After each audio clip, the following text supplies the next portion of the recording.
Hello, this is John Hesse, Cahokia Presbyterian Church, reading from Of Moose and Men by Tori Martin and Doug Peterson, reading the chapter entitled At the Crossroads. Ann Aiken could not explain the feeling.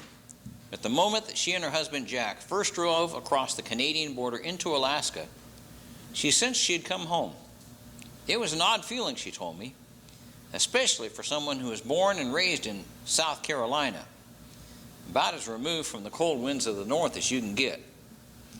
Ann and Jack came to Alaska in 1982, and they still live there to this day, although Jack recently stepped down from the Kingsway pastorate after 27 years. Meeting them was a crucial crossroads in my life, so let me wrap their story in with mine, because Alaska and the Aikens go together in so many ways. Jack and Ann's church in Eagle River became a way station for transients flowing through Alaska, a kind of Alaskan pipeline for people like me and Rob, Dean and Larry. Jack says that each year about 1/3 of their congregation turns over as people take off for the lower 48 and others arrive. I guess that makes Kingsway an appropriate name for the church, because the King's Highway was one of the two main roads running through ancient Palestine. Caravans carrying spices and perfumes traveled along this international highway linking Arabia with Syria. Likewise, Kingsway became a spiritual route for wanderers who flowed through Alaska in their minivan caravans rather than camel caravans. Highways have always had a special meaning for Jack and Ann because they first met on a Greyhound bus while traveling across South Carolina from Charleston to Greenville. This was their crossroads experience. Jack was in his 20s and had just finished his sophomore year in college when he spotted a young woman sitting in an aisle seat toward the front of the bus. It was Ann. When the bus pulled over at a rest stop, Jack walked past Ann and noticed she had a big yearbook on the seat next to her, and the book was emblazoned with a large letter A. "Do you go to Auburn University?" he asked her in the snack bar. Auburn was the only university he could think of that began with an A. "No, I go to North Greenville Junior College," Ann replied. And she noted that the A stood for the yearbook's name, Aurora. The word Aurora would be a nice foreshadowing of the Aurora Borealis, or Northern Lights, that they would someday enjoy together in Alaska. God has a way of sprinkling these little hints everywhere along our lives. After buying something from the snack bar, Jack got back on the bus and noticed that Ann had shifted from the aisle seat to the window seat, leaving a spot open next to her. It was a clear message to Jack, and he says he could hear that fishing reel zing as she drew him in. They talked for the next couple of hours, all the way to Greenville. But Jack didn't ask for her address or telephone number when they parted ways. Ann told her girlfriends back home that she'd met a handsome guy on the bus that she'd never see him again. She was wrong. Jack knew that North Greenville Junior College was a small place, so he wrote a letter to Ann and simply addressed it with her name and the name of the college and city, and nothing more. The note eventually found its way to her, and they reconnected. Thus began their courtship in 1963, and they married 2 years later. Being a military man, Jack's work in the Air Force took them all over, from Wyoming to Virginia to Germany. They came to Alaska because the military had a position for him as commander of a small fuels procurement office. But they're convinced it was God, not the military, who really brought them there to minister to people like me. They first crossed the eastern border of Alaska from Canada, not too far from Tok, which cannot be classified as a city, town, or even a village. It's a concentration of population called a census-designated place. There are several ideas where the name Tok came from, but one theory is that it came from the Athabascan Indian name for peaceful crossing. It's a fitting name because Ann felt a peace about crossing into Alaska, the first time she had ever set foot in the state. It's also fitting that the word cross should be in that name because life in Alaska brought many crosses to bear in their lives. Still, they held on to God through it all, and He held on to them. Jack didn't become a minister until he retired from the Air Force in 1987. And Ann says that the very month he stepped in as pastor of Kingsway, we were slammed with everything the devil could throw at us. To begin with, a 6'2" 250-pound woman plopped down in Jack's office one morning and announced, "I am from the Church of Satan, and I'm here to waste your time." She followed through on her promise, creating many interesting situations for Jack to deal with. That first month as pastor was also when Ann had to fly with her youngest daughter, Jenny, to an Army hospital in Tacoma, Washington for major surgery.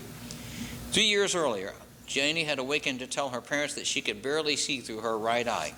It was as if she was staring down a tunnel because the blood vessels in her eye had begun to hemorrhage. This was the first serious manifestation of a symptom she'd had since birth, Wyburn-Mason syndrome. Prior to this, the only sign of the disease was that parts of her face would turn blood red when she exercised. Because of the syndrome, Jenny had too many blood vessels in her face, and many of them had weak walls, leading to hemorrhaging. But that was just the beginning. Their oldest daughter, Angie, started showing symptoms of Kippel-Trenaunay-Weber syndrome. Like her sister, Angie had the syndrome for most of her life, but it didn't cause problems until her early teens. Angie's right leg has an excess of blood vessels, causing it to enlarge. However, a significant portion of her problems resulted from an error during surgery, when the doctor accidentally cut a nerve going to the top of her foot. An orthopedic surgeon repaired the damage, but while her foot was in a cast, the incision broke open. An infection wreaked havoc in her leg. Years later, when the incision opened a second time, she was bedridden for 5 years. Meanwhile, problems mounted with Jenny. She eventually lost her right eye, and then the excess blood supply began to loosen her teeth. It took doctors an entire year to figure out how they were going to do the surgery without killing her. It was that complex. The surgeon even took her case to a national convention to get advice on how to proceed, because it was a rare operation that had been performed only 8 times before. In the surgery, doctors removed a portion of her jaw. Angie's syndrome strikes about 1 in a million people, while Jenny's syndrome affects 1 in 10 million. Some in the medical community told the Aikens they had never seen a case before of one family being hit by both syndromes. When you're going through this, people looking in from the outside can't understand how you do it, Jack says, but you get up and do what needs to be done that day. It's not anything heroic. We deal with today's problems today, and tomorrow we deal with what comes tomorrow. There were times when I didn't think I could cope, Ann says, but then it was like God would nudge my heart and tell me, "I will be with you." He sustained me. It wasn't my will or my determination. I knew I could trust God because of who He is and what He says He will do. As she puts it, her sustenance came from reading the Scriptures, knowing the ways of God, and knowing His character. In all, their 2 daughters underwent more than 60 surgeries between them, many requiring flights to the lower 48 states for complicated operations and long stays. But through it all, Jack and Ann held each other up, and their marriage became stronger. Ann says they didn't usually both get down at the same time. One of them was always encouraging the other to press on. Meanwhile, they took mission trips to Haiti, where health problems are rampant and medical treatment is lacking.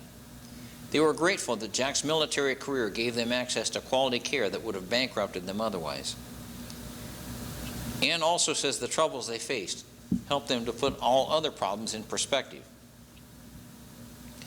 For instance, after Ann had gone with one of the daughters for a long and difficult surgery, Jack took her out for a fancy halibut dinner, a welcome break from the stress. But as Ann looked down at the kale on her plate, she suddenly saw a worm poke its head out of the vegetable. He was kind of waving himself at me, she says.